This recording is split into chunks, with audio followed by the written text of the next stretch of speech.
स्वागत का आ गई है। तो उन आप लोग जोरदार तालियों से स्वागत करते हैं डॉक्टर साहब का, डॉक्टर नलिन मिश्रा।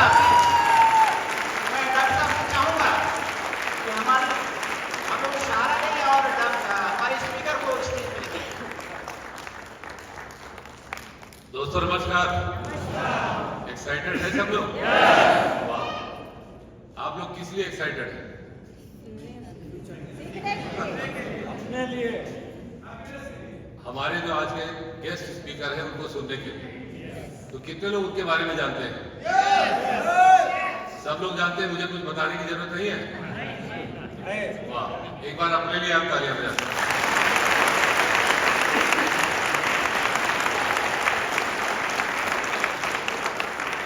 कितने ऐसे लोग हैं, कितने ऐसे स्टूडेंट हैं जो अपना कैरियर के बारे में सोच रहे हैं? हाथ उठा सकते हैं? अगर सिविल सर्विसेज में जाने को मिल जाए तो कैसा है वो कैरियर? जबरदस्त। किसी जिले के कलेक्टर बन जाए कैसा लगेगा? तो आज हम जिनको बुलाने वाले हैं वो तमाम जिलों के कलेक्टर रहे।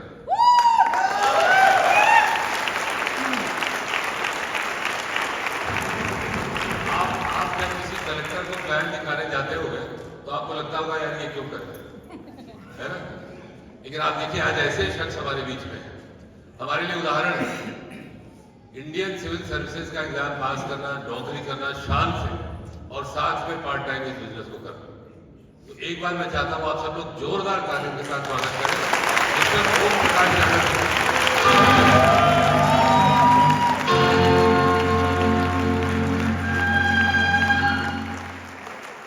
सर बिहार कैडर के IAS ऑफिसर हैं और उनकी नौकरी 2 साल बची थी। और सुन लीजिए, अभी थोड़ा बाकी है।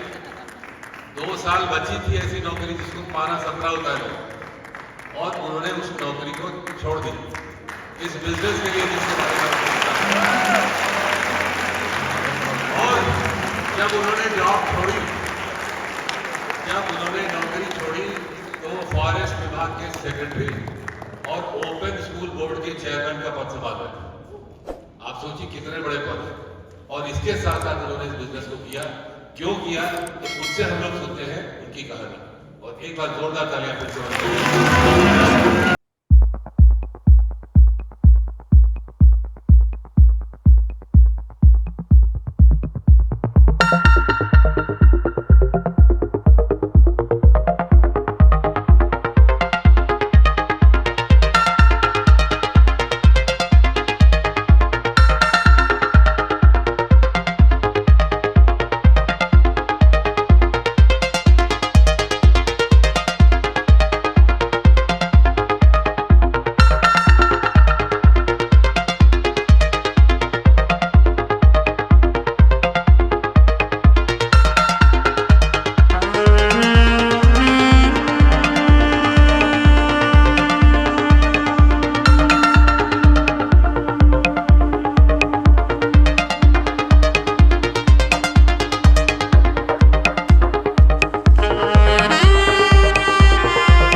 थैंक यू, बहुत बहुत आभार, धन्यवाद। आवाज मेरी जा रही है?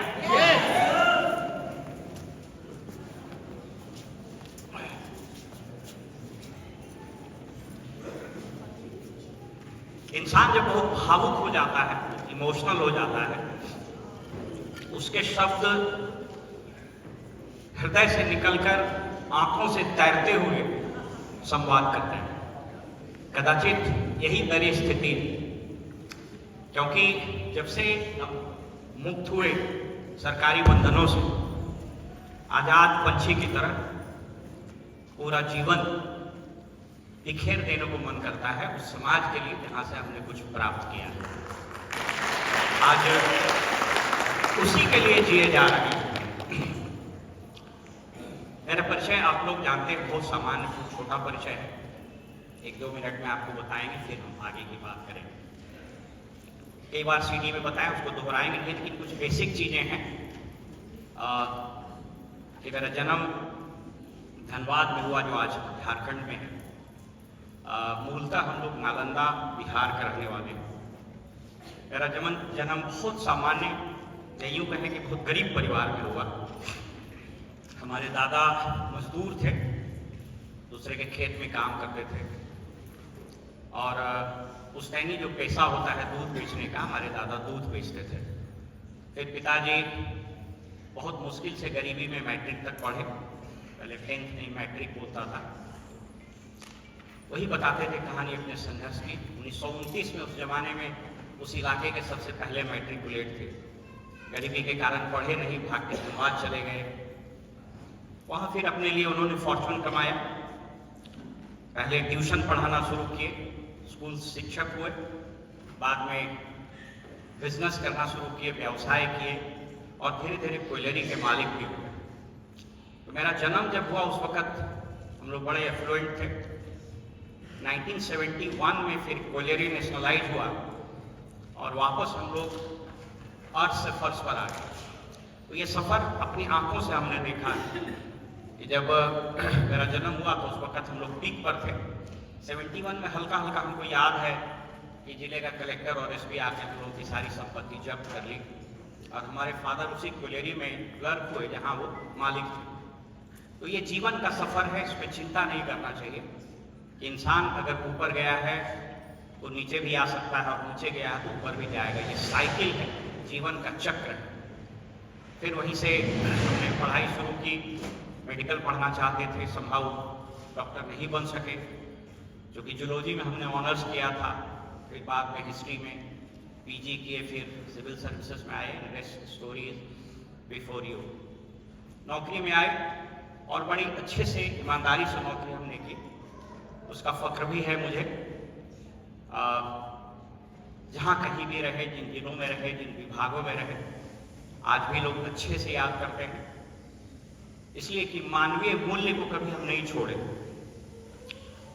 आपके राज्य में भी पिछला विधानसभा चुनाव में मऊ जिले में हम इलेक्शन ऑब्जर्वर होकर आए थे। आपको पता होता है कि इलेक्शन का ऑब्जर्वर कितना बड़ा चीज होता है। तो वहाँ आए थे और इतनी सहजता से पूरा इलेक्शन हुआ कि बाद में वो कैंडिडेट और बाकी अधिकारियों ने बड़े सम्मान दिए और कहा कि सर, हम लोग को इलेक्शन के ऑब्जर्वर का मतलब आज समझ में आया। अन्यथा इलेक्शन ऑब्जर्वर का मतलब होता है कि कोई ऐसा चीज जो बार बार आके आपको तंग करेगा, तबाह करेगा। तो मेरे कहने का तात्पर्य है कि जो भी आप करते हैं, what ever you do, you must have a human face behind it. आप डॉक्टर हैं, you can be a very good doctor, but अच्छा हो कि you should be a very good human being as well. आप एक अच्छे इंसान के साथ कुछ अच्छा डॉक्टर होइए, बहुत अच्छा। आप इंजीनियर हैं, मशीनों के साथ काम करते हैं, आप सॉफ्टवेयर इंजीनियर हैं, इंटरनेट के साथ काम करते हैं, लेकिन ह्यूमन वैल्यू सिस्टम, एथिक्स और ह्यूमन फेस हर जगह होता है, क्योंकि वो अगर ना हो तो फिर कुछ नहीं होगा, कुछ नहीं चलेगा। इस तरीके से पूरा नौकरी का सफर रहा। नौकरी में उतार चढ़ाव आते रहते हैं, वैसे मेरे जीवन में भी आया, लेकिन एक बार एक समय आया, लगा कि अब समाज को लौटाने का वक्त आ गया है। तो ईश्वर ने जितना दिया वो सब लौटाएंगे। और अभी हमारी रूटीन कुछ इस प्रकार है कि ये बिजनेस हमारी मिसेस ने शुरू किया था 2010 में। उनकी पढ़ाई लिखाई राजस्थान से हुई थी और हम लोग अनमने ढंग से हमारी वाइफ ने इस बिजनेस को शुरू किया, उनको एक्टिवली सपोर्ट किए, बाद में इस बिजनेस के पोटेंशियल को समझे और बिजनेस में पैसे के पोटेंशियल से ज़्यादा हमको समझ में आया कि एक होलिस्टिक बिजनेस है, जहाँ एक होलिस्टिक हेल्थ, जहाँ एक होलिस्टिक ट्रांसफॉर्मेशन इंसान का हो सकता है। ये चीज़ हमको बहुत अट्रैक्ट किया और अट्रैक्ट ये किया कि हम कितने लोगों के लाइफ को चेंज कर सकते हैं। देखिए, याद रखिए कि हम लोग आए दिन लोगों के बारे में जजमेंट्स करते हैं। We make judgement about others every day, every single day. If you are a doctor, you are making judgement on the surgery और on the diagnosis that you do. आप उसके जीवन के बारे में निर्णय करते हैं। आप प्रोफेसर हैं, बच्चों के भविष्य के बारे में निर्णय करते हैं। तो याद रखिए कि you make judgement every day, but one day will come when you will be judged, and when you will be judged for two things only. First, how many hopeless life you have instilled hope. कितने निराश जीवन में आपने आशा का संचार किया है, पहला। और दूसरा कि कितने लोगों के जीवन जिसको आपने टच किया है वो पॉजिटिव रूप में बदल गया। और यही दोनों चीज के साथ ईश्वर आपके बारे में निर्णय करेगा। और यदि आप ईश्वर को मानते हैं, संसार को मानते हैं, तो इस धरती से इसी दो अमूल्य धरोहर को, संपत्ति को लेकर आप इस धरा को छोड़ दीजिए। इस चीज को समझने की जरूरत है। और जब मैं इस नौकरी से आजाद हुआ तो मुझको लगा कि अब इसी के लिए काम करना है। हमारे दो बच्चे हैं, दोनों डेलिबरेटली सिविल सर्विसेज में नहीं आए। हमारी बेटी मास कम्युनिकेशन जर्नलिज्म में की है, वो मुंबई में एक यूएस के किसी फर्म में जॉब करती है। बेटा हमारा इंग्लिश में पीजी किया है, वो कंटेंट राइटिंग, कॉपी राइटिंग करता है। They deliberately they did not come to my job, वो उसका अपना चॉइस था। सब कुछ अच्छा है और नौकरी के बाद भी बहुत सारे असाइनमेंट मेरे जीवन में आए, कुछ अलग अलग पॉलिटिकल पार्टी से, कुछ अलग अलग ऑर्गेनाइजेशन से, लेकिन हमने सबको विनम्रता से अस्वीकार कर दिया। उसके पीछे सिर्फ एक कारण था, ईश्वर ने इस नौकरी में बहुत शोहरत दी, बहुत इज्जत दिया, ईमानदारी से नौकरी की, इसलिए बहुत पैसा दिया, ऐसा तो हम नहीं कहेंगे, लेकिन शोहरत दी, शांति दिया और बहुत सारे दोस्त दिए। और इस बिजनेस के जरिए बहुत लोगों के साथ काम करने का, मिलने का मौका मिलता रहा। Of course you can clap for that. इसके बाद हमने जीवन की दूसरी पारी शुरुआत की और मुझको याद है कि जब हमने जीवन की दूसरी पारी की शुरुआत की तो हमने अपने आप से पूछा कि अब करना क्या चाहिए। तो हमको लगा कि इस धरा से जो लिया है, इस धरा को लौटाना चाहिए, इस समाज से जो लिया है, इस समाज को लौटाना चाहिए। इसलिए मैं आपको इस स्टेज से पूरे साफ मन से, हृदय को साफ करके, ईश्वर को हाजिर नाजिर, मेरे रोंगटे खड़े हो जाते हैं, मैं आपके सामने यह कबूल करूंगा कि अब यह बिजनेस मैं अपने लिए बिल्कुल नहीं कर रहा। मैं कर रहा हूं उन सपनों के लिए, उन लोगों के लिए, उन बहनों के लिए, उन बच्चियों के लिए, उन लड़कों के लिए जो इस बिजनेस के जरिए न सिर्फ आर्थिक बल्कि एक होलिस्टिक ट्रांसफॉर्मेशन होना चाहता है। इसलिए मेरा संपूर्ण जीवन अब उसी चीज के लिए अर्पित है।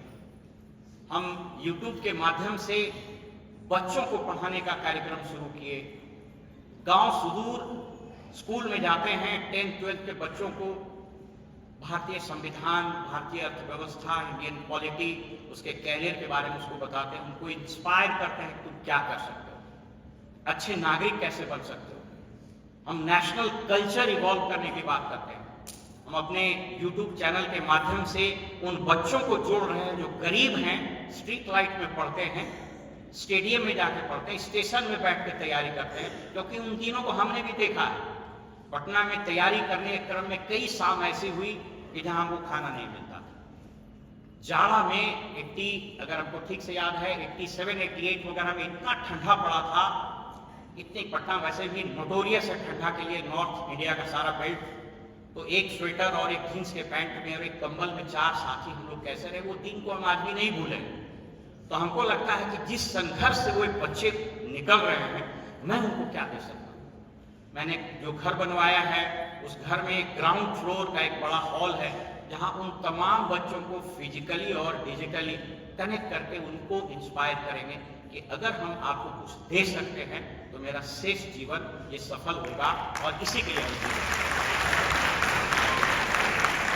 इस बिजनेस के कॉन्टेक्स्ट में हम उन तमाम जगहों में जाते हैं, शहर स्वीकार करते हैं जहां से भी आवाज दी जाती है, जहां भी लगता है कि अगर मेरे जाने से एक आदमी भी वहां से कुछ लेकर जाए, एक आदमी भी सफल हो जाए, तो मैं हजारों किलोमीटर जाने के लिए तैयार हूं। मैं उन शहरों में भी जाता हूं जहां हमारे कोई नहीं है, लेकिन ये जिसको बोलते हैं ना समस्त वसुधा एक कुटुंब है, भारत की संस्कृति यही कहती है।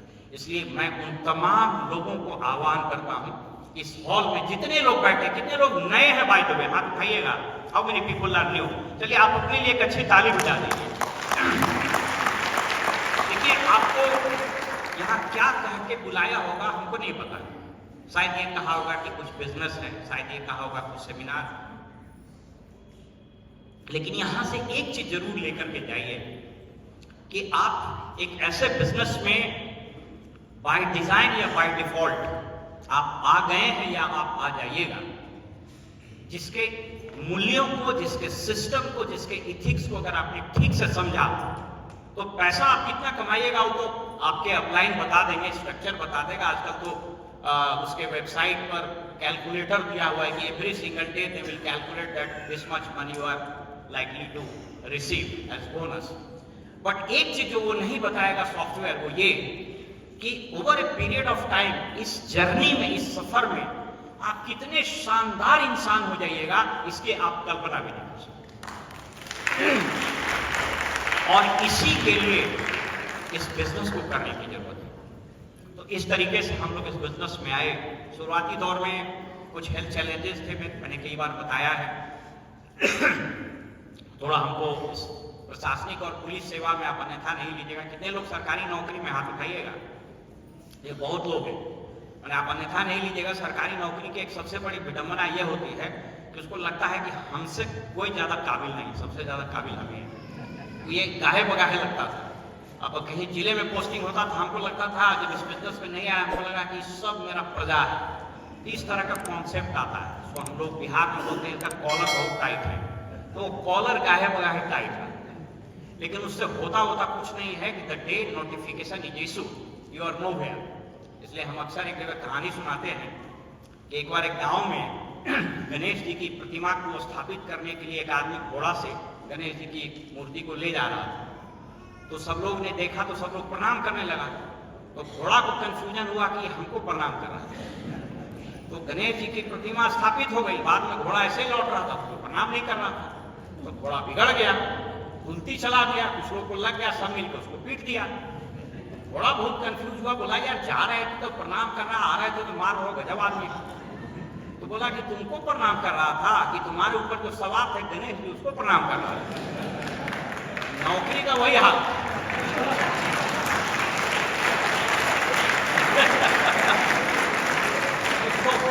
तो कुर्सी पर रहिए तो प्रणाम सर, कुर्सी हटा, बात खत्म।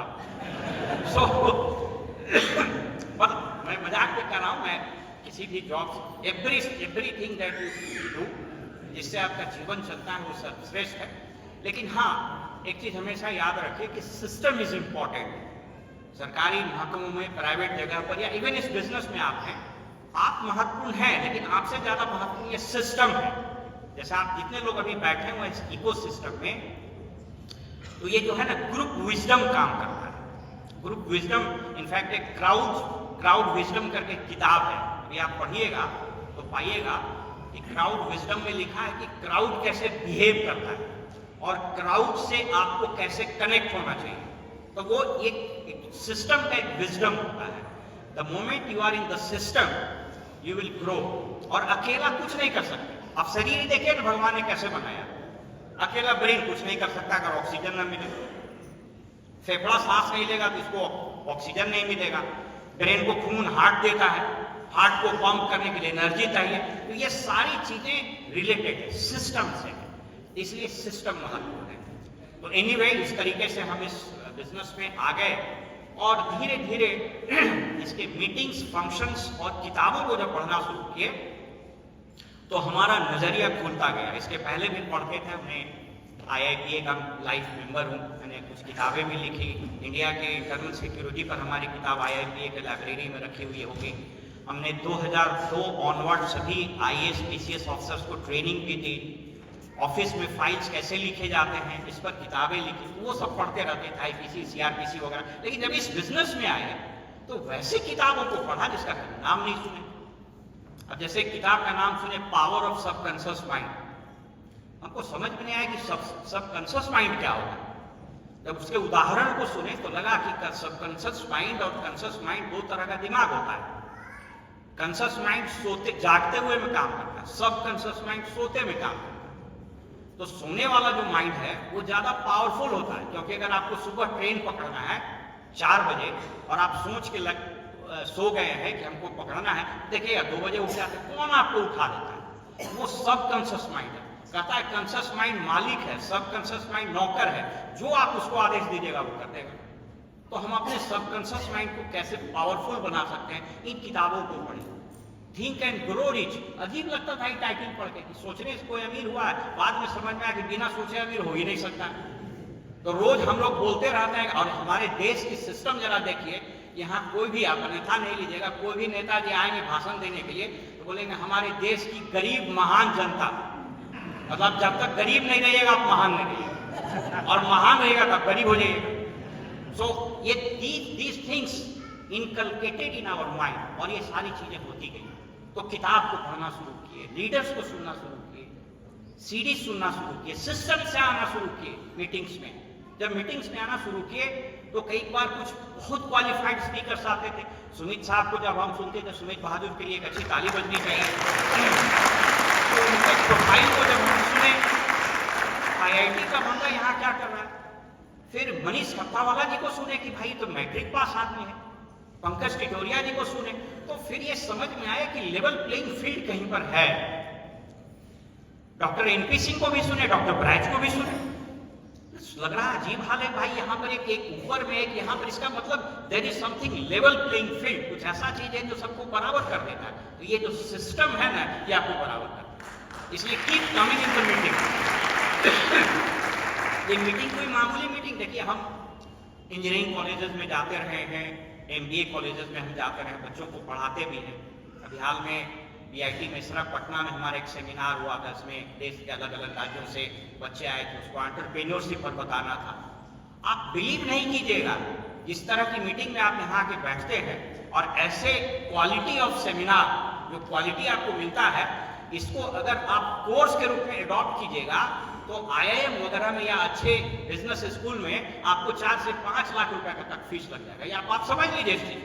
और यहाँ पर लोग क्यों बता रहे हैं, क्योंकि यहाँ पर एक ऐसा इकोसिस्टम हम लोग तैयार करते हैं कि सब लोग सफल हो, और बदले में वह आदमी जो उसको लाएगा वो भी सफल हो जाएगा। कर भला हो भला। Catching my point. मुझे लगता है ताली कम बज रहा है कि हम कम सुन रहे हैं।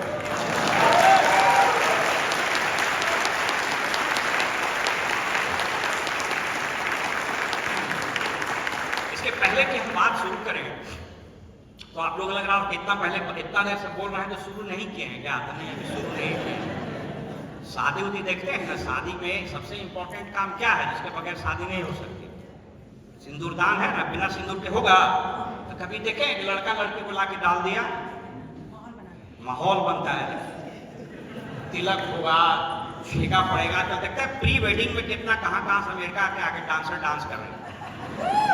तो ये सब प्री वेडिंग अभी चल रहा था, तिलक चल रहा था, अभी मुंह दिखाई चल रहा था, बारात डांस उन्स हो रहा था बारात का। तो अभी सिंदूरदान हम लोग शुरू करेंगे। तो तैयार है इसके लिए? पक्का? अब आ रहा है जोश। तो हम लोग जब शुरू में आते सब कहा था एक्साइटेड है, बड़ा अजीब लगता था कि काहे को एक्साइटेड है। अगर सरकारी मीटिंग में कभी देखे हैं कि मीटिंग में गया तो पूछेगा एक्साइटेड है? सुने हैं तो ज्यादा एक्साइटेड रहिए तो बाहर कर देगा। भूले से अगर मुस्कुरा दिए तो बॉस बोले हंस रहे हैं क्या, तमाशा होने के लिए आया है, बी सीरियस। होता ही नहीं होता।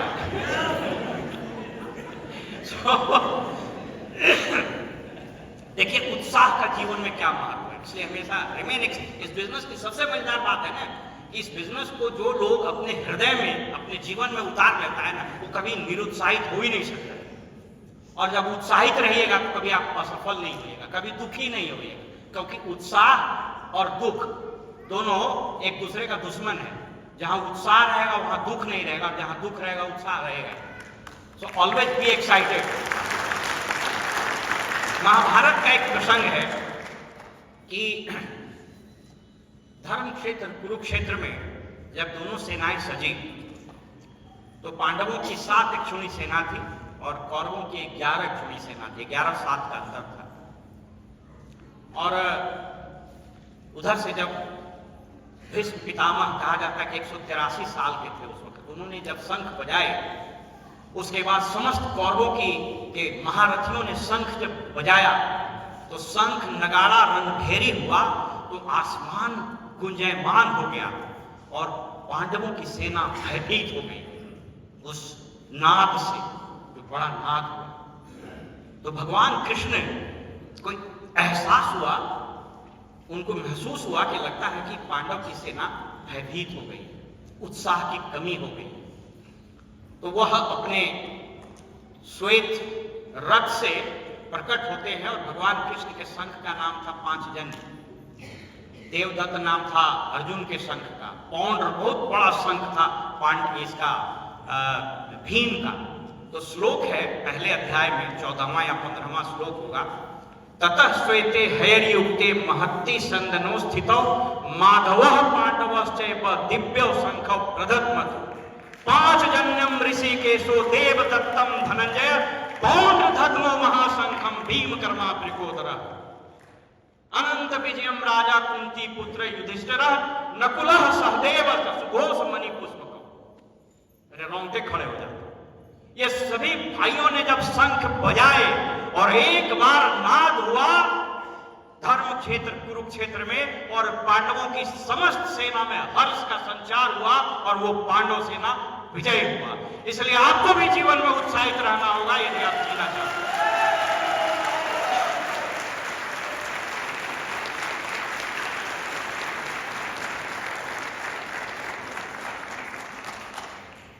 तो अब हम लोग अपनी बात शुरू करते हैं। हमने अभी आपको थोड़ी स्टोरी बताई। Somebody can help bring this boat little forward। थोड़ा बात करेंगे आपसे, और यकीन करिए कि कुछ ऐसी बात नहीं होगी जो आपके समझ में आएगी। इनफैक्ट सबसे कम जानकार हम ही हैं। ये बात अलग है कि हम स्टेज पर आने से कुछ नहीं हो जाता है। तो हम दिल से बात करेंगे और प्रयास जरूर करेंगे कि हम आपसे कनेक्ट कर पाए। तो हमने एक छोटी सी स्टोरी शेयर की। Thank you. छोटी सी स्टोरी आपके साथ शेयर की। पर्पस ये था कि इस धरती पर आप कहाँ जन्म लिए हैं, कहाँ पले और बढ़े हैं, कहाँ अभी हैं, ये बिल्कुल महत्वपूर्ण नहीं है। महत्वपूर्ण ये है कि आप जाना कहाँ चाहते हैं। आप यकीन कीजिए कि जीवन के किसी मोड़ पर, उम्र के किसी पड़ाव पर, किसी भी हयात में आप कहीं भी कुछ भी कर सकते हैं। एक नोबेल लॉरिएट साइंटिस्ट हैं, उनका नाम है डॉक्टर गुडेनफ, जॉन गुडेनफ। उनको 94 इयर्स में फिजिक्स में नोबेल पुरस्कार मिला। 2000 इफ आई रिमेंबर करेक्टली 2020-21 वगैरह में मिला। That time he was 94 years old. तो उनको जब फोन गया, खूब हंसते हैं, मुस्कुराते हैं, यूट्यूब पर कभी देखिएगा, जॉन गुडेनफ लिखिएगा तो आपको आ जाएगा। उनसे पूछा कि साहब अभी आप क्या कर रहे हैं? तो मुस्कुराते बोला I am in the lab. बोला you are 94 years old and you are working in the lab? बोला यस। बोला व्हाई? बोला do you think that at this age I should retire and wait to die? आपको लगता है कि retirement के बाद हमको मरने का इंतजार करना चाहिए? No, I will work the day I die. जिस दिन तक जिंदा है काम करें। कोई फर्क नहीं पड़ता है कि आप 60 साल में इस बिजनेस में आए, कोई फर्क नहीं पड़ता आप 18 साल में आए। फर्क इससे पड़ता है कि आपके रगों में रवानगी है कि नहीं। और जिस दिन से नौकरी छोड़ा है ना, उस दिन से और ज्यादा गरज रहे, चारों तरफ गरज रहे।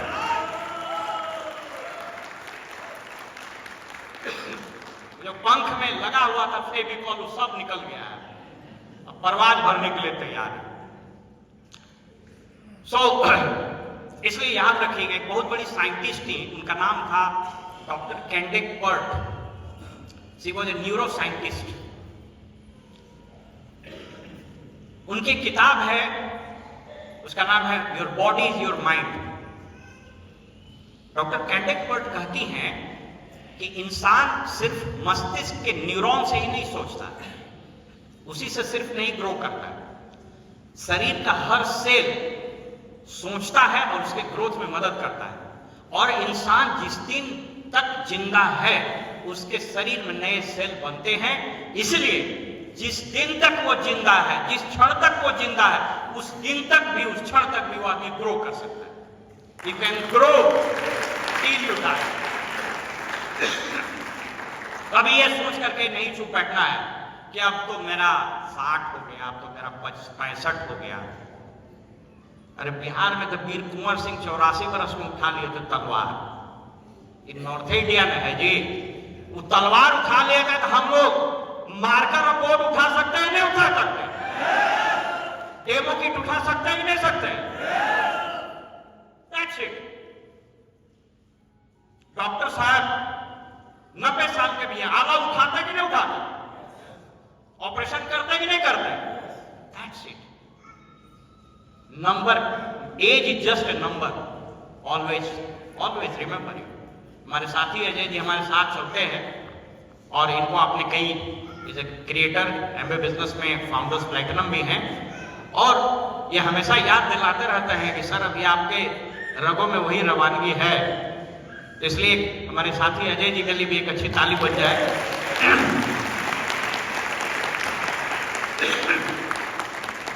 चलिए अब आपसे हम कुछ सीरियस बात करेंगे। सबसे पहले आपको हम आपके होलिस्टिक ट्रांसफॉर्मेशन की बात करते हैं। Holistic health and holistic transformation 5-7 minute आपसे बात करेंगे, आपको अच्छा लगेगा। क्योंकि इस बिजनेस के अंदर जब तक आप खुद नहीं बदलिएगा तब तक चीजें बदलेगी नहीं। संघर्ष, और खास करके अभी पोस्ट कोविड जो पीरियड आया, पोस्ट कोविड में 2-3 चीज का ह्रास हुआ है, और उस पर भी हम बात करेंगे कि ये जो ह्रास हुआ है, जो डी ग्रो हुआ है, इरोजन ऑफ फेथ हुआ है, इसका मतलब क्या है, ये कहां जा रहा है, कितना तेजी से आप आगे जाइएगा, इस सब अभी आपको आंकड़ों से हम आपको साबित करेंगे कि कहां जा। आने वाले 2 से 3 साल में एमवे बिजनेस जिस ऊंचाई को छूने वाला है, आप कल्पना ही नहीं कर सकते, आप कल्पना ही नहीं कर सकते। इसलिए just wait for another 2 years क्या होने वाला। भारत ऋषियों का देश है, और आप इसको याद रखिएगा। देखिए,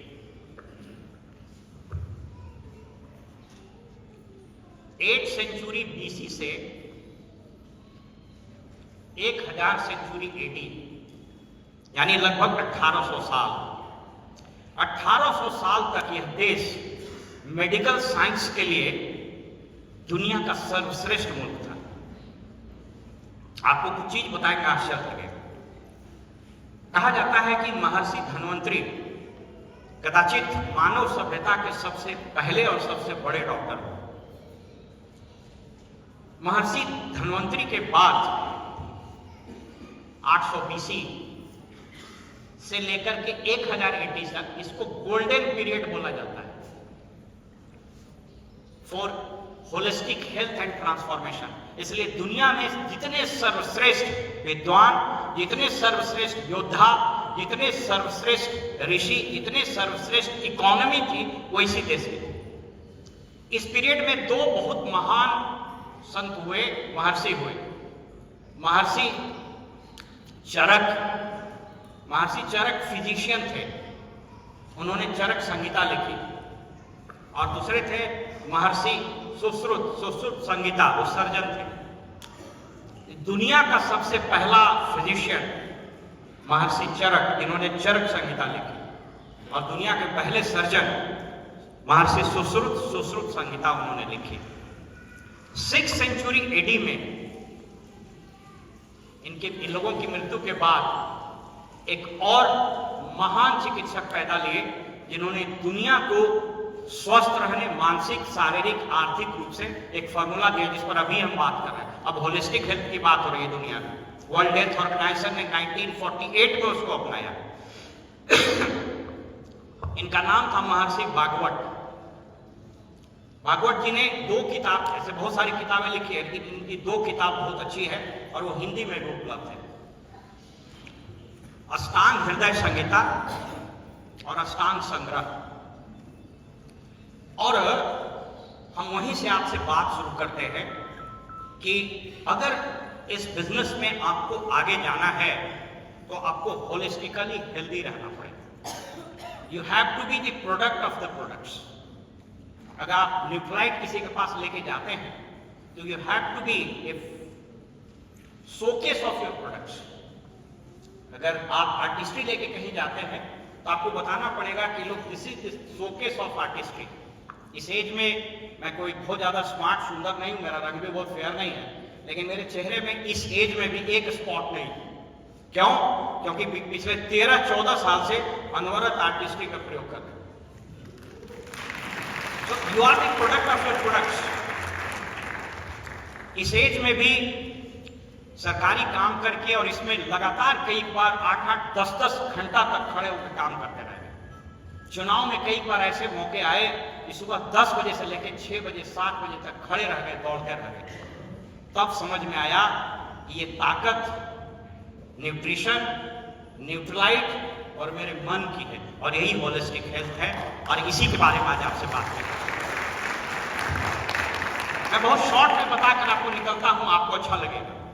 ये धरती 5 अवयव से बना हुआ है, 5 तत्व इसको बोलते हैं, और जब आप इसको सुनिएगा तो आश्चर्य लगेगा कि सब कुछ इसी में बना हुआ है। आप जानते हैं आकाश, पृथ्वी, जल, वायु और अग्नि। इसलिए बोलता है कि जब इंसान मरता है तो ये 5 चीज निकल जाता है, पंचतत्व। अगर आप आज के समय की हेल्थ की बात करिएगा, आपको आश्चर्य होगा कि जो महर्षि भागवत ने 6th सेंचुरी एडी में कहा था, वर्ल्ड हेल्थ ऑर्गेनाइजेशन ने उसको कब कहा? तो उसको कहा 1948 में। वर्ल्ड हेल्थ ऑर्गेनाइजेशन ने कहा कि साहब ये हेल्थ क्या है? पता है, हेल्थ एक ऐसा स्टेट है जिसमें फिजिकली, मेंटली, स्पिरिचुअली, सोशली आप वेल बीइंग हैं, और सिर्फ बीमारी न होना या इंफर्मिटी का न होना ही स्वास्थ्य नहीं है। अगर मैं आपको बताऊं कि वर्ल्ड हेल्थ ऑर्गेनाइजेशन का जो कॉन्स्टिट्यूशन है, आपको पता नहीं आप सुने हैं या ना सुने हो, संविधान वर्ल्ड हेल्थ ऑर्गेनाइजेशन का क्या कहता है? देखिए, न्यूक्लाइड आज से नहीं कब से चिल्ला रहा है, 1934 से चिल्ला रहा है। देखिए क्या कहता है वर्ल्ड हेल्थ ऑर्गेनाइजेशन। 19 जून 1946 को 62 मुल्कों ने एक कॉन्फ्रेंस किया न्यूयॉर्क में। 22 जुलाई 1946 को यह फाइनल हुआ और 48 में यह संविधान एक्सेप्ट किया गया। इस संविधान में कुल 82 आर्टिकल है, 82 आर्टिकल्स हैं, अनुच्छेद। इसलिए याद रखिए, अब हम जो बात कर रहे थे वो आपको जल्दी से रैप अप करते हैं। इसलिए आप ये समझिए कि जो हम लोग बात कर रहे हैं डीप 360 की या हेल्थ की बात जो कर रहे हैं, यह कोई अचानक से उड़ करके कॉन्सेप्ट नहीं आया। अभी आपको 2 मिनट में इस पर बात करते अच्छा लगेगा। कहता है कि अगर आपको स्वस्थ रहना है शारीरिक, मानसिक, आर्थिक रूप से, आपका शरीर, आपका मन और आपका वातावरण, यानी आपके आसपास का समाज, ये सबको स्वस्थ रहना चाहिए। सहमत है कि नहीं? कुछ भारी नहीं लग रहा है? पक्का? कि बात रखने के लिए कर रहे हैं? आप ये बहुत गूढ़ विषय है, लेकिन हम आप इसको बहुत सिंपल वे में करके तब फिर हम आगे बढ़ेंगे। स्वस्थ रहने के लिए आपका शरीर स्वस्थ रहना चाहिए, भोजन अच्छा मिलना चाहिए, सहमत है? लेकिन स्वस्थ रहने के लिए आपका मन भी ठीक रहना चाहिए। अगर आपका मन अस्वस्थ है तो आपका शरीर भी स्वस्थ नहीं रहेगा। और समाज, आसपास में अगर बहुत गरीबी है, बहुत मुफलिसी है, ये बिजनेस क्यों सिखाता है हमको लोगों को हेल्प करना, helping people around the world, यही इसका इथॉस है। क्योंकि स्वस्थ समाज जब तक नहीं रहेगा, जब तक सब लोग गरीब रहेंगे, कोई अमीर रह के क्या करेगा? ये तीन चीज कहता है कि स्वस्थ रहेगा तब आप स्वस्थ रह सकते हैं। अब जरा मजेदार बात देखिए, शरीर, इस शरीर में पांचों चीज है, आकाश, भोजन, शरीर और भोजन एक साथ लीजिए, शरीर प्लस फूड, ये एक साथ। अगर आसमान नहीं हो, बारिश नहीं हो, भोजन होगा? भोजन नहीं होगा, शरीर नहीं रहेगा। यानी इसमें आकाश है, पृथ्वी, पृथ्वी नहीं रहेगा, अनाज नहीं उपजेगा। जल, जल के बगैर न तो शरीर की कल्पना हो सकती है, न तो अनाज की कल्पना हो सकती है। वायु, वायु नहीं रहेगा, तो देख रहे थे ना कोरोना में ऑक्सीजन बिकने लगा, 1-1 लाख रुपए में सिलेंडर। क्या था ऑक्सीजन? वायु, वायु। और अग्नि, अग्नि का मतलब ऊर्जा, अगर ऊर्जा नहीं रहेगा तो शरीर चलेगा नहीं। यानी आपके शरीर में ये पांचों तत्व हैं, इस पांचों तत्व का बैलेंस चाहिए। और इस बिजनेस में आप देखिएगा कि यही चीज का बैलेंस आपको मिलेगा। क्यों इस बिजनेस में जो बड़े लीडर आपके सामने बैठे हुए हैं, क्यों इनके चेहरे से आभा टपक रही है? क्यों ये हमेशा एक्साइटेड रहता है? क्यों ये दूसरे को मदद करने के लिए तैयार रहता है? Why? Because they have achieved the balance of this 5 elements in their body. अब आइए मन, स्पिरिचुअलिटी से संबंधित है, मन या आत्मा। अब देखिए, मन आकाश संबंधित है, कहता है मन आकाश में भटकता है, आत्मा आकाश, आत्मा का आकाश से सीधा संबंध है। मन का पृथ्वी सीधा संबंध है, कहता है ना मन पृथ्वी को बांध देता है। मन को दौड़ाइए ना, एक चक्कर लगा देगा सेकंड में पूरे पृथ्वी का। मोबाइल बंद कर लीजिएगा।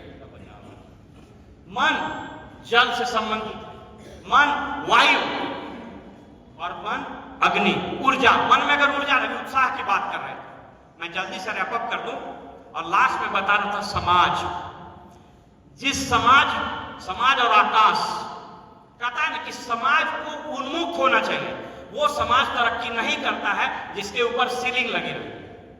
याद रखिएगा, 2 तरह का धर्म होता है, एक को बोलते हैं सील धर्मा और एक को बोलते हैं आकाश धर्मा। सील धर्मा, सील का मतलब होता है पत्थर। वैसा धर्म जो अपने शिष्य को अपने से ऊपर नहीं जाने दे, उसको बोलते हैं सील धर्म। जैसे नौकरी, आप खूब अच्छा सबॉर्डिनेट रहिए, बहुत बढ़िया है, लेकिन जिस दिन आपके बॉस को लगेगा कि लगता है मेरा कुर्सी ले लेगा, उसी दिन दुश्मनी चालू होता है। आप अन्यथा नहीं लीजिएगा। वकील साहब के नीचे एक स्मार्ट तेज लड़का आ जाए, जूनियर वकील, बहुत बढ़िया, लेकिन जिस दिन उनको खतरा होगा कि हमसे अच्छा बोल रहा है, हमसे बढ़िया कोर्ट कर रहा है, उसी दिन उनको खतरा हो जाएगा। हेलो, हो जाएगा। सील धर्म, अरे इसको अन्यथा नहीं लेना, ये सिस्टम है।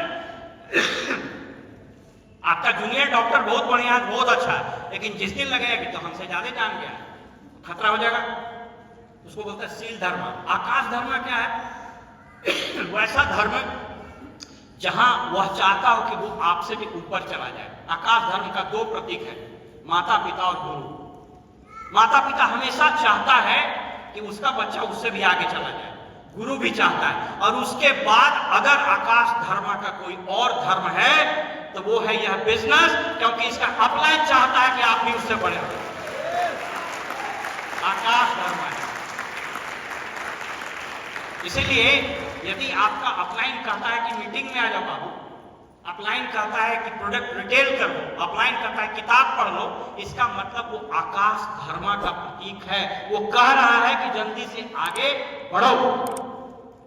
वह डायमंड सबसे ज्यादा सुखी है जिसका 6 लेग क्राउन एम्बेसडर।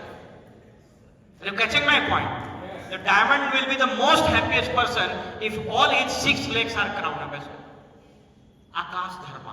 तो याद रखिए, समाज के बारे में बताया। समाज आकाश, समाज पृथ्वी। कोरोना आया था ना, जल दूषित हो गया, धरती दूषित हुई, जमीन दूषित हो जाएगा, फसल दूषित हो जाएगा। इसलिए समाज का धरती से सीधा संबंध है। यदि आपको समाज को बचाना है, धरती को भी बचाना हो। वैसे प्रोडक्ट्स नहीं बनने चाहिए जो जमीन को खराब करते हैं। अब देख लीजिए, एम्बे के सभी प्रोडक्ट इको फ्रेंडली, धरती को बचाते हैं। इसके बाद आइए जल, समाज और जल। आपको जान करके आश्चर्य होगा कि संभवतः दुनिया का तीसरा विश्व युद्ध जल के कारण है। वह देश सबसे पावरफुल होगा जिसके पास सबसे ज्यादा पीने का पानी है। सामान्य ज्ञान बताता है कि कनाडा का लेक ओंटारियो दुनिया का सबसे बड़ा स्वस्थ साफ जल का स्टोर है। इसलिए जल को प्रदूषित नहीं करना है। हम लोग क्या सिखाते हैं? इसके सभी प्रोडक्ट जल को दूषित नहीं करते। जहां डिटर्जेंट पानी में EDTA, NTA नामक एसिड रिलीज करता है जिससे पानी बर्बाद हो रहा है, वहीं पर आपका एसेट एक ऐसा एंजाइम है जो पानी की क्वालिटी को खराब नहीं होने देता है। समझिए इस चीज को, सब कुछ इसी ब्रह्मांड में। अरे भाई, हम लोग इसी ब्रह्मांड में है, तो ये बिजनेस कोई मूल मंगल ग्रह से थोड़ी आया है। इसलिए यह बिजनेस तभी आपका आगे बढ़ेगा जब इन चीजों में आप समन्वय स्थापित रखिएगा। समाज और वायु, देख लीजिए ना, कोरोना में वायु वायरस फैल गया। बाप रे बाप, याद कीजिए, ईश्वर न करे वो दिन आए। नाक पर पट्टी, पट्टी पर पट्टी, बाथरूम का दरवाजा खोलते था, लगता था इसी में कोरोना होगा, फिर उसको स्प्रे करो। तो स्प्रे कर रहे तो घंटा में लगा कहीं इसमें होगा तब, तो फिर हाथ में स्प्रे करो। होता था कि नहीं होता? सोच लीजिए, एक बार वायु गड़बड़ाई और अग्नि ऊर्जा, मैंने कहा ना, समाज अग्नि ऊर्जा का द्योतक है। इसलिए जिस दिन समाज में ऊर्जा आएगा उसी दिन वो समाज तरक्की करेगा। आज भारतवर्ष कहां जा रहा है इस पर थोड़ा सा आपसे बात करेंगे, उसके बाद हम बात करेंगे। मैं यहां आपको कोई टीचिंग देने नहीं आया। आप लोग सब लोग जानते हैं कि इस बिजनेस में पैसा कैसे आता है। आप लोग सब लोग जानते हैं कि प्लान कैसे दिखाया जाता है। आप लोग सब लोग जानते हैं न्यूक्लाइड प्रोडक्ट की क्या खासियत है। आप लोग सब लोग जानते हैं कि आर्टिस्ट्री क्या है। आप लोग सब जानते हैं नासा टेक्नोलॉजी क्या है। आप लोग सब जानते हैं आर्टिस्ट्री के प्रोडक्ट क्रिसेंडो पैकेजिंग से बनते हैं। आप लोग सब जानते हैं कि इनके एक प्रोडक्ट 15-15 हजार क्वालिटी एश्योरेंस टेस्ट बनते हैं। आप सब लोग जानते हैं कि न्यूक्लाइड डेली दुनिया का पहला मल्टीविटामिन मिनरल है। आप लोग सब जानते हैं। हम सिर्फ आपको ये बताने आए हैं, यस, हम आपके साथ आज सिर्फ ये शेयर करने आए हैं कि अपने धैर्य, अपने विश्वास और अपने आस्था और अपने उत्साह को आगे लेके जाइए। 2 साल में यह बिजनेस पूरा खेल बदलने वाला है और वही आज आपके साथ है। अब जरा आप देखिए, एक आंकड़ा आपके साथ हम शेयर कर रहे हैं। देखिए, बहुत मजा आएगा अगर हम लोग सभी लोग भारतवर्ष के हैं और भारतीय होने पर हम सब लोगों को गर्व हो। अब जरा एक चीज देखिए, कभी किसी को डाउट हो तो आप वर्ल्ड बैंक या strata.com एक वेबसाइट है, या आप फोर्ब्स में भी जाकर उसको चेक कर सकते हैं। 1700 ईस्वी तक, मैंने शुरुआत से आपको एक चीज यहीं पर बताते चले, जो मेडिकल साइंस की आपको बात कर रहे थे, हेल्थ की बात कर रहे थे। मालूम है जॉर्ज ऑफ वॉशिंगटन जो अमेरिका के पहले राष्ट्रपति थे, वो कैसे मर गए?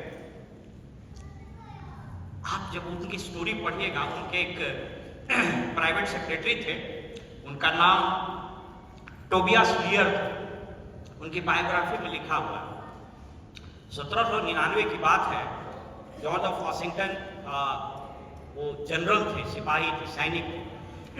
युद्ध से लौटे, बारिश में कपड़ा भींगा हुआ था उनका, कपड़ा भींगे हुए में सो गए, तो उनको थ्रोट इन्फेक्शन हो गया, निमोनिया हो गया, बुखार हो गया। उस वक्त निमोनिया का, टाइफाइड का कोई इलाज नहीं था अमेरिका में। जो डॉक्टर उनको अटेंड किया, उन लोगों ने कहा कि इनका खून दूषित हो गया है, तो क्या किया जाए कि इनका सब खून निकाल दिया जाए। उनको चारपाई में बांध दिया, उनका नस काट दिया, रात भर में खून सब बह गया, सुबह मर गया। पढ़ लीजिएगा। और उस वक्त हमारे यहाँ टाइफाइड और निमोनिया का इलाज था। 1700 तक दुनिया की अर्थव्यवस्था का लगभग 25% GDP हमारे देश का था। यानी अगर दुनिया में 100 रुपया था तो 25 रुपया हम ही लोग के पास था। सोचिए कितना ताकतवर मुल्क रहा होगा 1700 तक। टू बी वेरी प्रिसाइज 1757 में बैटल ऑफ पलासी हुआ और अंग्रेजी की गुलाम की प्रक्रिया शुरू हुई और 1947 तक अंग्रेजों ने हम लोग को लूट करके भिखारी बना दिया। न सिर्फ हमारा धन लूटा बल्कि हमारी आत्मा को भी गिरवी रख दिया। आप कभी पढ़िएगा, ब्रिटिश लाइब्रेरी में रखा हुआ है मैकॉले का एजुकेशन सिस्टम। उसने कहा कि हजारों वर्ष तक हिंदुस्तान को गुलाम रख लो, कोई फर्क नहीं पड़ता है अगर उसके अंदर हीन भावना नहीं पैदा किया गया कि वो हीन है और हम लोग सर्वश्रेष्ठ हैं। और वही न्यू एजुकेशन पॉलिसी जो आया हमारे पूरे सिस्टम को तबाह कर दिया, हम मानसिक रूप से भी गुलाम हो गए।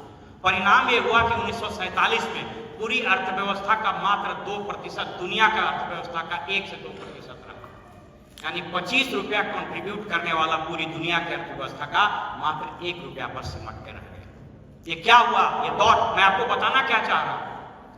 यहां थे, यहां आ गए। 1947 में आपको पता है इस देश का बजट क्या था? ये आंकड़े आपको क्यों बता रहे हैं?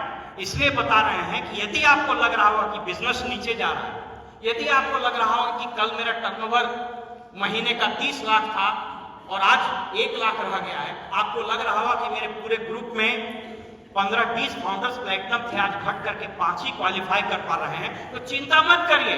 ये इकोनॉमी जो होता है एक साइकिल होता है और बिजनेस इकोनॉमी का पार्ट है।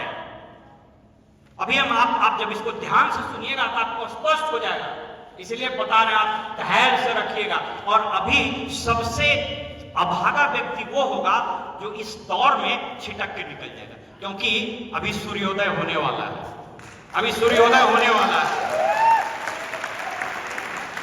ये जो अंधेरा है, ये अंधेरा बस छटने वाला है और ये सूर्य बादलों के आंचल को फाड़ते हुए निकलेगा, चमकते हुए। वो आपके जीवन में भी आने वाला। जरा देख लीजिए 1947 में 47-48 में जो बजट पेश हुआ था वो मात्र 197 करोड़ का हुआ था, 197 करोड़ का, और उसमें भी 100 करोड़ रुपया पाकिस्तान को दिया गया था डैमेज के लिए कि पार्टीशन हो गया। और अभी मालूम है इस देश की अर्थव्यवस्था 3.8 ट्रिलियन डॉलर की हो गई है। अगर रुपया में कन्वर्ट कीजिएगा तो 320 लाख करोड़ रुपया, 47 लाख करोड़ रुपया इस देश का बजट है। आप अपने लिए अच्छी ताली बजा सकते हैं। हम बार बार इसको चेक कर लीजिएगा इस आंकड़े। आप कहेगा कि अचानक हो गया, आपको जान करके आश्चर्य होगा।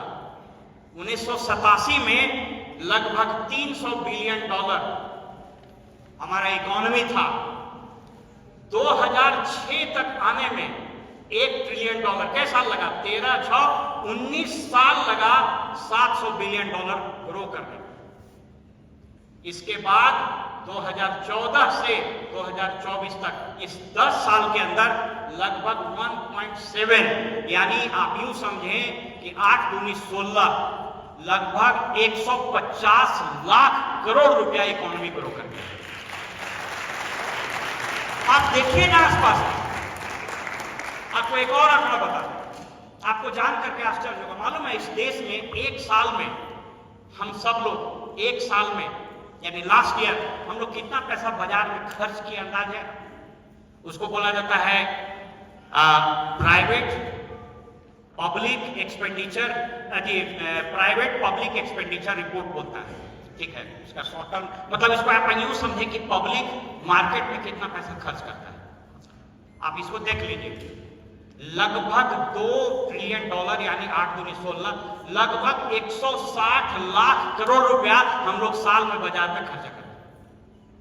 सोच लीजिए, तो अगर ये बाजार में पैसा जा रहा है तो यह आपके बिजनेस में भी आना चाहिए। अगर 160 लाख करोड़ रुपया लोगों के पास है जो खर्च कर रहा है, तो उसमें समझना यह है कि आपके प्रोडक्ट कितने जा रहे हैं। Are you catching my point? Product शानदार है, इसमें किसी को डाउट है क्या? आप शानदार है, किसी को डाउट है क्या? तो हम शानदार, मेरा प्रोडक्ट शानदार, बताना तो पड़ेगा ना, बताना तो पड़ेगा ना। हेलो, बताना तो पड़ेगा ना। हम बहुत बढ़िया गायक है, बाथरूम में गाते रह गए तो सुनेगा क्या? बात समझ रहे हैं ना? इसीलिए यूट्यूब आ गया, गा करके भेज दीजिए। आप सर्वश्रेष्ठ, आपका प्रोडक्ट सर्वश्रेष्ठ, और ये देश सर्वश्रेष्ठ, इलाहाबाद सर्वश्रेष्ठ, प्रयागराज सर्वश्रेष्ठ। आपको निकलना पड़ेगा घर से। रोक कौन रहा है? रोक यही रहा है, 1947 आपको रोक रहा है कि हमसे होगा कि नहीं। इसके पास तो महीने का 5 लाख का आमदनी है, इसको बताएं कि नहीं? आपको क्या पता है कि 5 लाख रुपया के लिए भी वो 1.5 लाख रुपए EMI दे रहा है, उसको 50,000 रुपए एक्स्ट्रा पैसे की जरूरत है। और वही नहीं, आपको क्या पता है कि वो मानसिक अवसाद में, उसको क्या पता है कि वो शारीरिक रूप से बहुत दुखी है, मानसिक रूप से परेशान है। जब यह बिजनेस आप होलिस्टिकली उसके पास लेके जाइएगा, you have wonderful products, you have wonderful people, you have wonderful system here। आप इसमें आइएगा, आपका होलिस्टिक ट्रांसफॉर्मेशन होगा। इस धरती के 5 अवयव आप में है, सिर्फ उसको मिला देना। इसको समझने की जरूरत है। जितना जोर से हम बोल रहे हैं उतना जोर से बजाइएगा तब ना।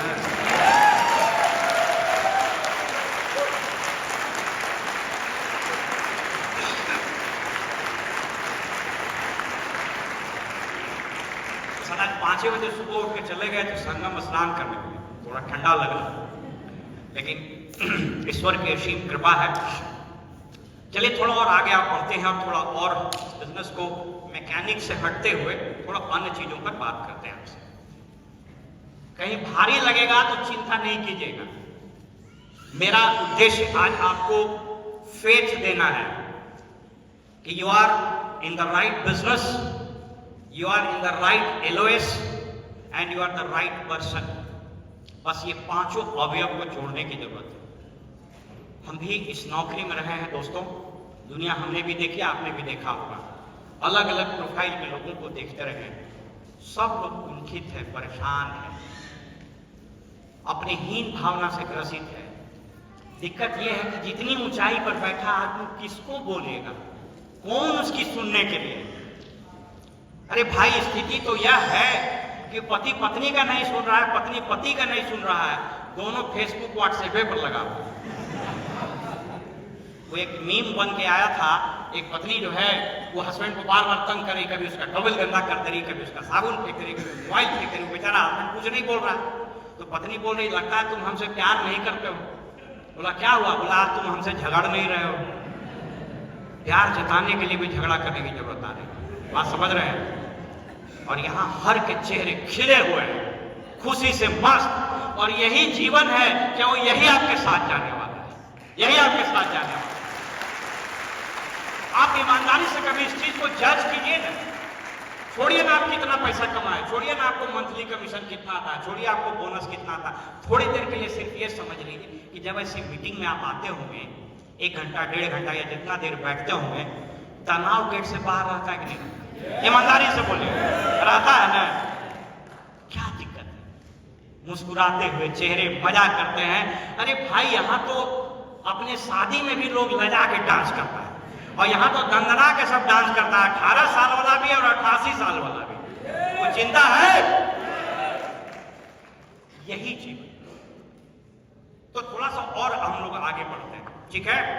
बीच बीच में थोड़ा आप लोग ताली बजाते रहिएगा, तब तो समझ में आएगा कि लोग कोई नहीं है।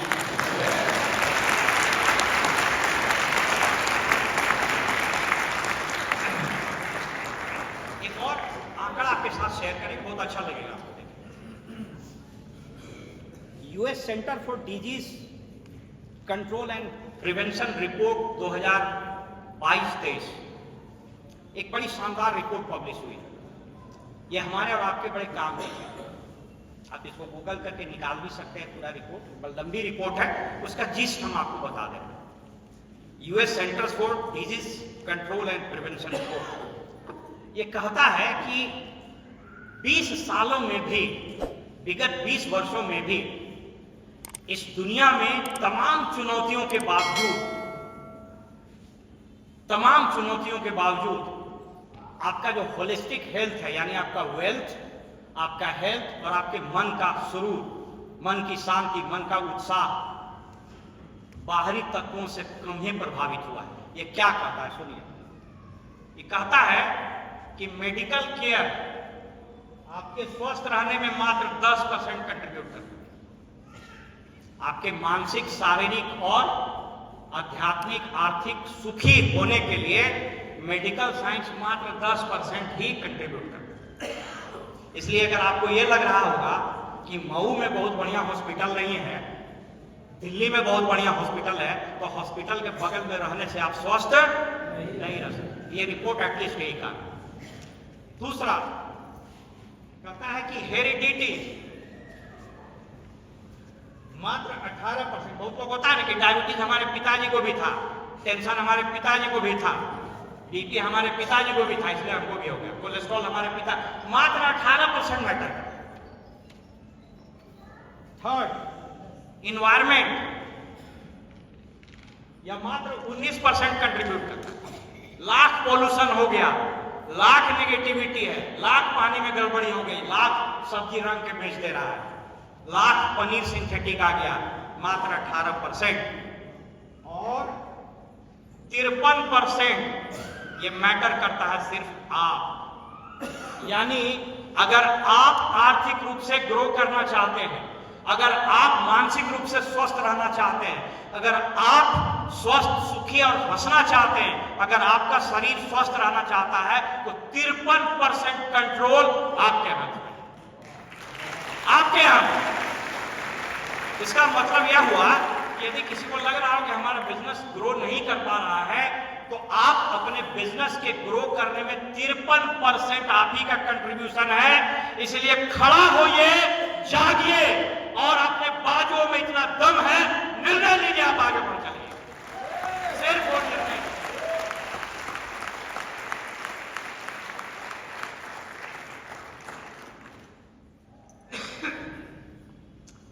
थोड़ा सा और मैकेनिक्स पर हम लोग बात करते हैं। मजा आ रहा है कि भारी लगने लगा? क्या लग रहा होगा कि भाई सब कुछ बता रहे हैं, सिंदूरदान हो ही नहीं रहा है, तो सिंदूरदान कर दीजिएगा, सारा बराती भाग जाएगा। समझ रहे हैं ना? लास्ट में किया जाता है और इतना देर करता है कि उस वक्त मालूम हुआ कि लड़के का बाप, भाई, बहन वहन वही रहा, या फिर जिसको फोटो खिंचाने का बहुत मन है तो एकदम लड़की के पीछे एकदम लगी रहती है कि जितना फोटो आएगा उसमें हम भी रहें। अभी इलाहाबाद में, प्रयागराज में होता है कि हमको नहीं मालूम है, होता है ना? तो हम लोग के समय में जो होशियार लड़का लड़की रहता है ना, वो फोटोग्राफर को मैंने सेट कर देता है कि मेरा थोड़ा बढ़िया से लेना। लेकिन अब तो ड्रोन आ गया है, वो भी आफत है, वो भी खोज खोज के फोटो लेता है सबका। समझ रहे हैं?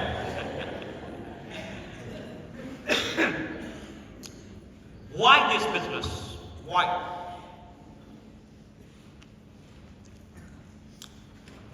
बहुत बिजनेस के मॉडल हैं। गिग इकोनॉमी आ गया, वो जान करके आश्चर्य होगा, करीब करीब 52 लाख लोग गिग इकोनॉमी में, इस देश की अर्थव्यवस्था में बहुत बड़ा योगदान है। गिग इकोनॉमी आप लोग जानते हैं, जो फ्रीलांसिंग काम करता है, work to home, work from home, Zomato, Swiggy वगैरह वगैरह, सो मेनी, गिग इकोनॉमी उसको बोलते हैं। अभी कांग्रेस पार्टी ने अपने घोषणा पत्र में कहा कि उसके लिए एक social security scheme lie, but anyway उस पर हम नहीं बात कर रहे। Why this business? यह प्रश्न रोज अपने आप से आप पूछिएगा और रोज अपने आप को उत्तर देना होगा, क्योंकि जब तक इन प्रश्नों के उत्तर आपको नहीं मिलेगा, आप हमेशा भटकते रहिएगा। कोई एक आएगा, बोलेगा जानते हो इसी के जैसा एक निकला है, और इसमें तो तुमको तो 3 साल लग गया ना, इसमें तो 3 महीना हो जाता है। This question will automatically and very correctly, naturally will get into your mind, लगेगा व्हाई। इसको समझने की जरूरत है और इसी पर हम आज बात करेंगे। तैयार हैं? वो तैयार है तो थोड़ा ध्यान से सुनिएगा, ठीक है? गर्मी नहीं लग रहा है? ये वातावरण में तापमान अभी बढ़ रहा है, बढ़ेगा अभी, और बढ़ना भी चाहिए। साला खून में जब तक गर्मी नहीं रहेगा, नहीं बोलता है बिहार में तो हम लोग को बोलता पता नहीं है, बोलता है कि नहीं बोलता है, मतलब थोड़ा खून में बहुत गर्मी हो गया है। तो उसी को रवानगी बोलते हैं। इस बिजनेस, व्हाई दिस बिजनेस, आपको हम 3 चीज से कनेक्ट करने की कोशिश करते हैं, इसको ध्यान से देखिए। आज का एक अखबार संभवतः इकोनॉमिक टाइम्स को जरा पढ़िएगा। वो इकोनॉमिक टाइम्स, थैंक यू, आज वो चले गए जो नहाने, तो नहा के डुबकी लगा लिए तो उसमें बहुत ठंडा लग गया। Thank you. आज का इकोनॉमिक टाइम्स पढ़िएगा। मेन पेज पर या शायद दूसरे पेज पर एक आर्टिकल है, जनरेटिव एआई पर निकला, आर्टिफिशियल इंटेलिजेंस पर निकला है, आपने शायद पढ़ा। हिंदुस्तान में लगभग 80 करोड़ लोग आज के तारीख में इंटरनेट यूज करते हैं, यह आंकड़ा आया है। एक मोबाइल वर्ल्ड कांग्रेस, स्पेन में एक सेमिनार हुआ है, मोबाइल वर्ल्ड कांग्रेस। ये 4th जनरेशन के मोबाइल के बारे में बता रहा है और इंटरनेट के बारे में बता रहा है। वैसा मोबाइल रहेगा कि बात कीजिए और घड़ी जैसा लपेट लीजिए, घड़ी जैसा लपेटा जाए। मजेदार बात यह है कि इस 80 करोड़ में लगभग 55-56 करोड़ देहात में लोग यूज कर रहे हैं इंटरनेट का। रूरल इंडिया में ज्यादा है, एग्जैक्ट नहीं आता, बट इससे कम जो भी बच गया 44% के आसपास ये अर्बन इंडिया में। ये रिपोर्ट कहता है कि आर्टिफिशियल इंटेलिजेंस के आने के बाद दुनिया में लगभग 90% जो बिजनेसेस हैं वो कुप्रभावित हो जाएंगे। It will be badly affected by the use of artificial intelligence. जितने भी तरह के बिजनेस के मॉडल हैं, आप सोच करके देखिए ना, पहले कैमरा लेके फोटो खींचता था शादी में, उसके पहले एसटीडी बूथ था, मोबाइल आया तो खत्म हो गया, ड्रोन आ गया तो फोटोग्राफर खत्म हो गया, गैरेज का धंधा जल्दी बंद होने वाला, इलेक्ट्रिक व्हीकल, उसमें इंजन नहीं है तो गैरेज वाला क्या करेगा, पेट्रोल पंप बंद हो जाए, इलेक्ट्रिक आ रहा है, अब तो ऐसी बैटरी आ रही है अपनी चार्ज होगी। ये कहता है कि 90% of the business in the world will be badly and grossly affected by the spread of artificial intelligence. लेकिन एमवे एक ऐसा बिजनेस है, क्योंकि इसमें ह्यूमन वैल्यू है, फेस वैल्यू है, होलिस्टिक हेल्थ है, इसलिए एमवे बिजनेस पर आर्टिफिशियल इंटेलिजेंस का कोई कुप्रभाव नहीं पड़ेगा। This is the business of high touch and high tech. बेशक वेबसाइट आएंगे, बेशक इसका एप्लीकेशन आएगा, बेशक एक से एक ऐप आ जाएंगे, बेशक आर्टिफिशियल इंटेलिजेंस चीजों को ड्राइव करेगी, लेकिन इस बिजनेस के सेक्टर में कौन है? आप और हम। जब तक दुनिया में किसी भी बिजनेस में इंसान खड़ा है, उसको कोई नहीं टिका सकता। इसलिए याद रखिएगा और अपने आप से पूछिएगा, इस बिजनेस में क्या आप वॉल्यूम क्रिएट कर रहे हैं सिर्फ, या ह्यूमन क्रिएट कर रहे हैं? Are you creating leaders? Are you creating people? Are you spreading happiness? Are you spreading health? और are you spreading only products? Products are the by-products of this business. Are you catching my point?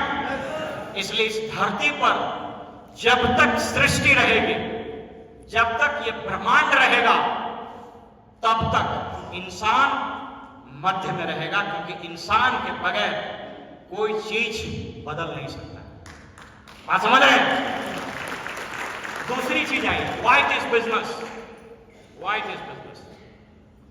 इसको सुन करके बढ़िया से जाइए। अगर आपके मन में थोड़ा सा भी विश्वास डगमगा रहा है तो उसके लिए भी चर्चा करेंगे। ये नेचुरल फेनोमेना है, इट इज अ साइकिल, ये एक चक्र है। हम लोग के जमाने में, और डॉक्टर साहब उस जमाने में जब फिल्म थी, जितेंद्र का पैंट कितना टाइट रहता था ना, हीरोइन का पूरा टाइट स्लेक्स रहता था, पेड़ के नीचे छिप के डांस करती थी। तो पेड़े नहीं है तो छिपेगी कहां?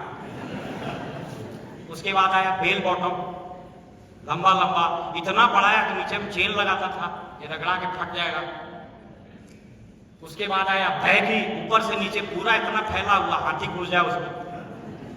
फिर धीरे धीरे टाइट हुआ, पहले नीचे चेन लगाता था, पैंट यहीं तक रहता है, मोजा दिखना चाहिए, जूता दिखना चाहिए। हो रहा है कि नहीं हो रहा है? इट इज अ साइकिल, नीचे से ऊपर फिर नीचे से ऊपर। अर्थव्यवस्था भी एक साइकिल है, अगर नीचे गया तो ऊपर आएगा और ऊपर गया तो नीचे। प्रश्न ये है कि आप टिके हैं कि नहीं?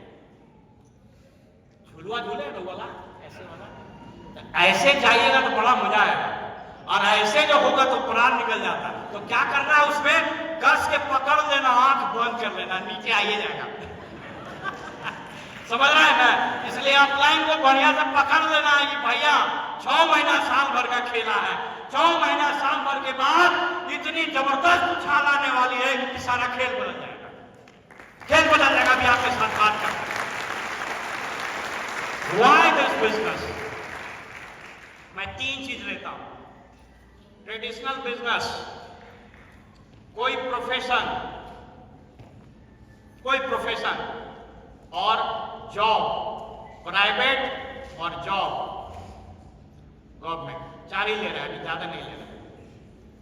मैं एक छोटी सी बात, कोई बहुत लंबा चौड़ा बात आपके साथ नहीं शेयर करूं, मैं एक छोटी सी बात करूं।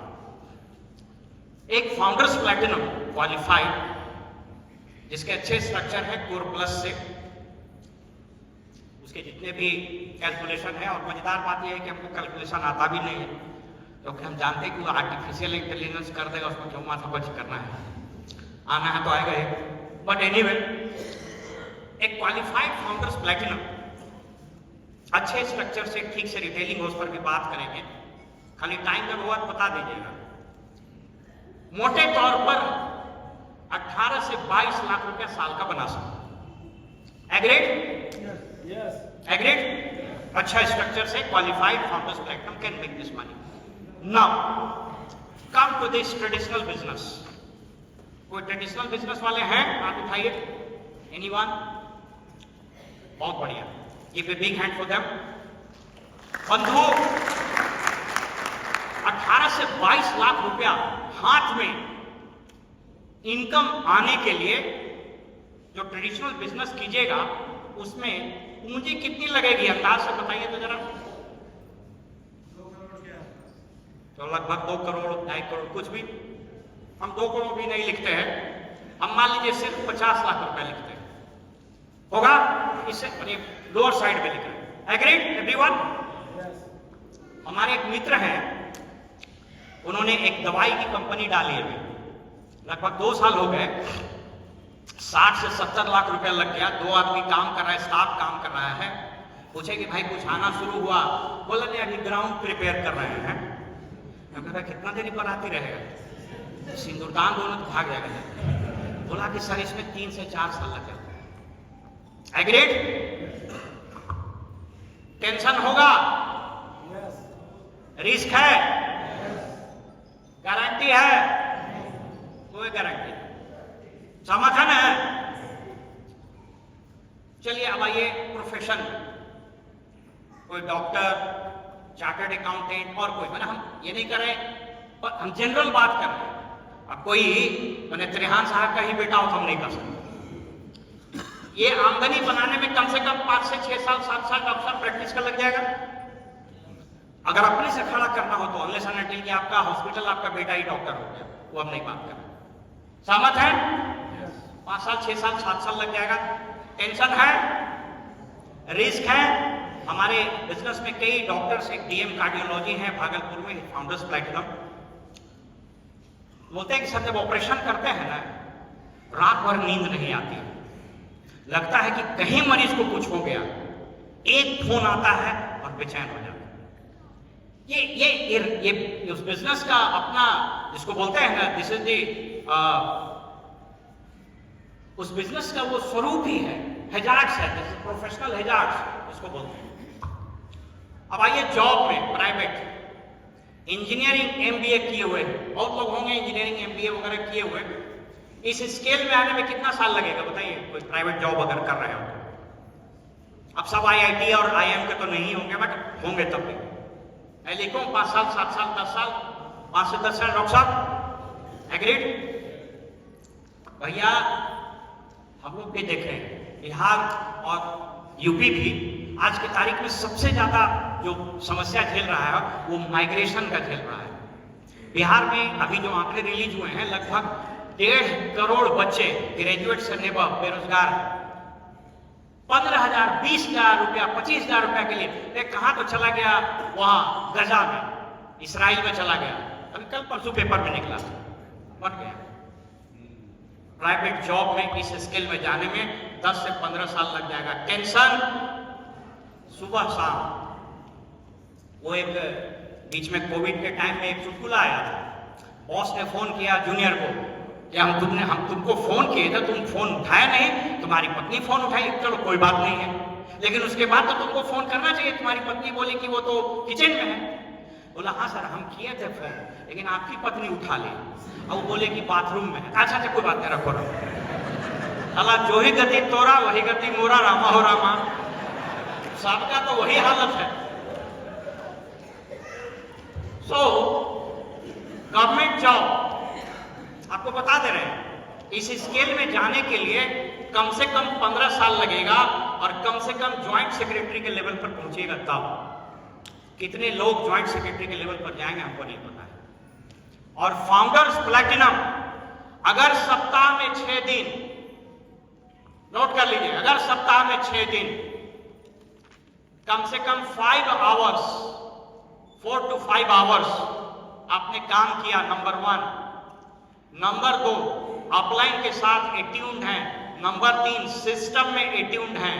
और नंबर 4 बुक्स वगैरह को पढ़ा ठीक से, अपने अंदर के संघर्ष को पार कर लिया, तो फाउंडर्स प्लैटिनम जाने में आज एक आदमी शुरू भी करा तो ज्यादा से ज्यादा 3 साल लगेगा और पूंजी नील बटा सन्नाटा। करोड़ों का व्यवसाय हो जाता है। हमारे अपलाइन प्रियम्बल जी हमेशा कहते हैं, हमारे अपलाइन के लिए कैसी ताली बजा दी। हाथ खाली है मगर व्यापार करता हूं, आदमी हूं आदमी से प्यार करता। इस बिजनेस में कुछ करना ही नहीं है। आप कितना प्यार कर सकते हैं, कितना लोगों के चेहरे पर मुस्कान ला सकते हैं, कितने लोगों का हैंड होल्डिंग कर सकते हैं, उसी पर आपके बिजनेस का स्वरूप, दिशा और दशा तय हो जाएगा। बोलिए है व्हाई दिस बिजनेस? अभी भी इसमें न तो आर्टिफिशियल इंटेलिजेंस का खतरा है, ना तो आपके एजुकेशन से ज्यादा फर्क पड़ेगा, ना आपके अर्बन रूरल डिस्कनेक्ट से फर्क पड़ेगा। सिर्फ एक चीज से फर्क पड़ेगा कि आप करना चाहते हैं या नहीं। अरे कैचिंग माय पॉइंट? तैयार है? बजाइए एक बार कस के।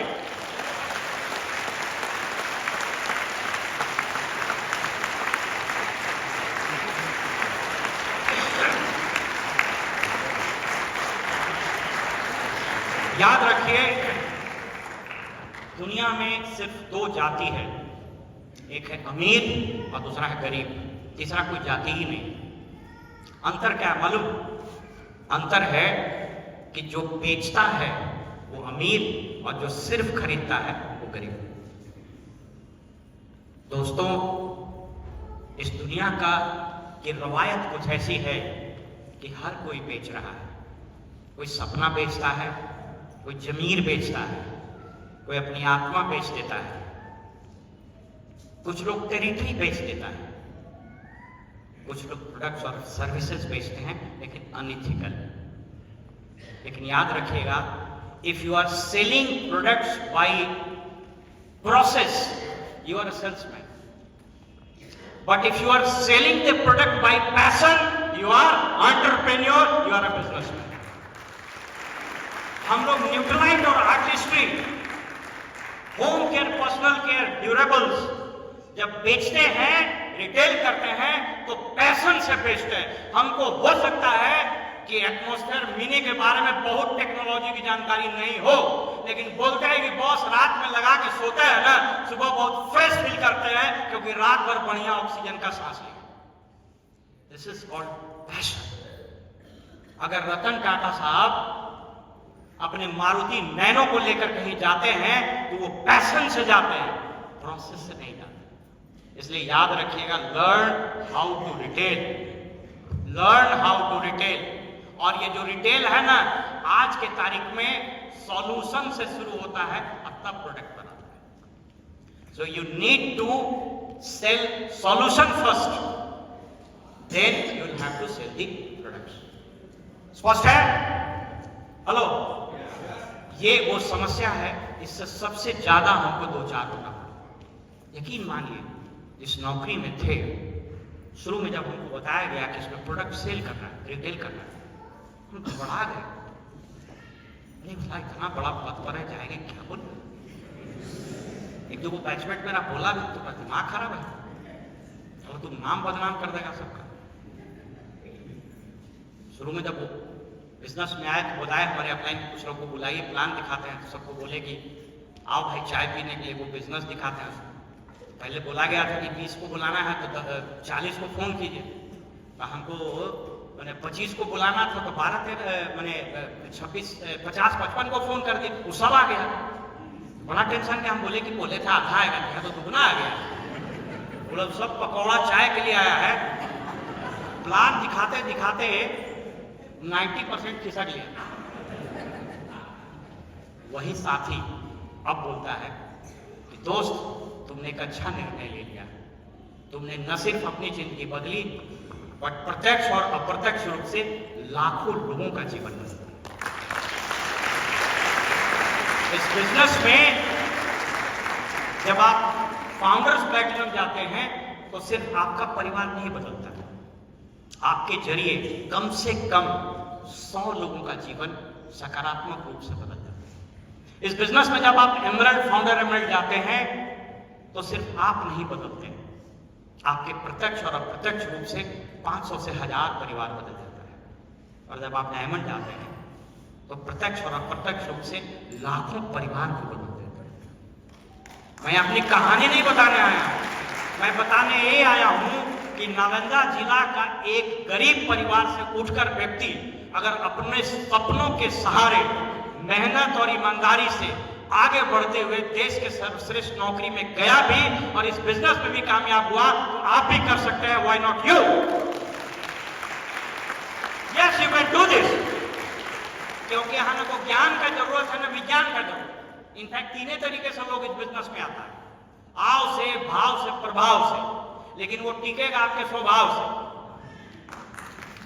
बात समझ रहे हैं? और टिक के आप कामयाब हो जाए। आव से भाव से कैसे आता है? जीजा जी बोल रहे हैं, दोस्त बोल रहा है, साधु बोल रहे हैं, फलाना वाल बोल रहे हैं, ठीक है चलो ना भाई, पहले छोड़ो, चलो ले लेते, यूजे करते। आओ भाव से आ गया। प्रभाव से बॉस बोल रहा है, साला बोल रहा है, जीजा जी बोल रहा है, साला घर से कनेक्ट हो गया कि भाई जीजा बोल रहा है, प्रभाव से। लेकिन वो टिकेगा आपके स्वभाव से, और अगर टिक गया तो काम। इसलिए इस बिजनेस में हर एक लीडर से हम यही कहेंगे कि make sure that your people stay in this business, और आने वाले समय के लिए स्टे कर। मैं यहाँ सिर्फ एक ही संदेश आपको देने के लिए आया हूँ, और वो संदेश ये है, और उसी को आज एक्सप्लेन भी कर देंगे। इसके बाद रैली वगैरह होगी, इसके बाद आपको एक्सप्लेन कर देंगे कि व्हाई शुड यू स्टे, आपको क्यों रुकना चाहिए, चीजें कैसे बदल रही है। अरे कैचिंग माय पॉइंट? 4 आदमी बोला, बाकी नहीं। एक बार बजाइए कड़ाकड़ एकदम।